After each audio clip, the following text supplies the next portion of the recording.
اعوذ باللہ من الشیطان الرجیم بسم اللہ الرحمن الرحیم السلام علیکم ورحمۃ اللہ وبرکاتہ۔ آپ کا ہوسٹ اینڈ دوست ڈاکٹر محمد طیب آپ کی خدمت میں حاضر ہے۔ آج ہم بات کریں گے عطاش انفینٹائل مینینجائٹس۔ اس سے پہلے آپ سے ریکویسٹ ہے کہ ڈاکٹر محمد طیب یوٹیوب چینل کو سبسکرائب کریں، بیل آئیکن کو کلک کریں۔ بڑے لوگ تھینکس۔ بنیادی طور پر اس مرض کا تعلق دماغ کی جھلیوں کی سوزش ہے، لیکن اس کی سب سے بڑی علامت یہ ہوتی ہے کہ بچے کو شدت کی پیاس ہوتی ہے۔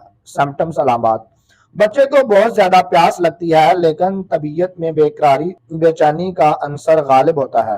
سر درد کرتا ہے، نیند کم ہوتی ہے، بچہ غنودگی کی حالت میں ہوتا ہے لیکن اچانک چونک جاتا ہے، بچے کا مزاج چڑچڑا ہو جاتا ہے، سر پر تالو کے مقام پر گڑا پڑ جاتا ہے۔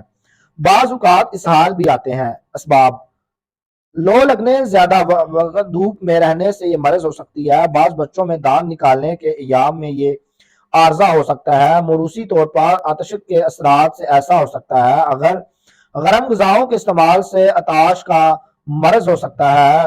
صفائی کا خیال نہ رکھنے سے یہ ایسا ہو سکتا ہے۔ ماں کے دودھ کی خرابی، نظام ہضم کی خرابی کی وجہ سے ایسا ہو سکتا ہے۔ ایلوپیتھک میں سٹیپٹو پینسلین انجیکشن ہے، سلفاڈازین گولیاں ہیں، کوٹرائی میکسوزول ایمپیویلوسف شربت ہے، سیفکزائم سیرپ ہے اور لیکسی روم انجیکشن دے سکتے ہیں۔ ہومیوپیتھک میں آرسینک ایلبم 30، برائیونیا 30، بیلاڈونا 30 اور ایکونائٹ 30 میں ہم دے سکتے ہیں۔ بہت شکریہ ہمارا یوٹیوب چینل دیکھنے کے لیے۔ ڈاکٹر محمد طیب کو اجازت دیجیے۔ اللہ حافظ۔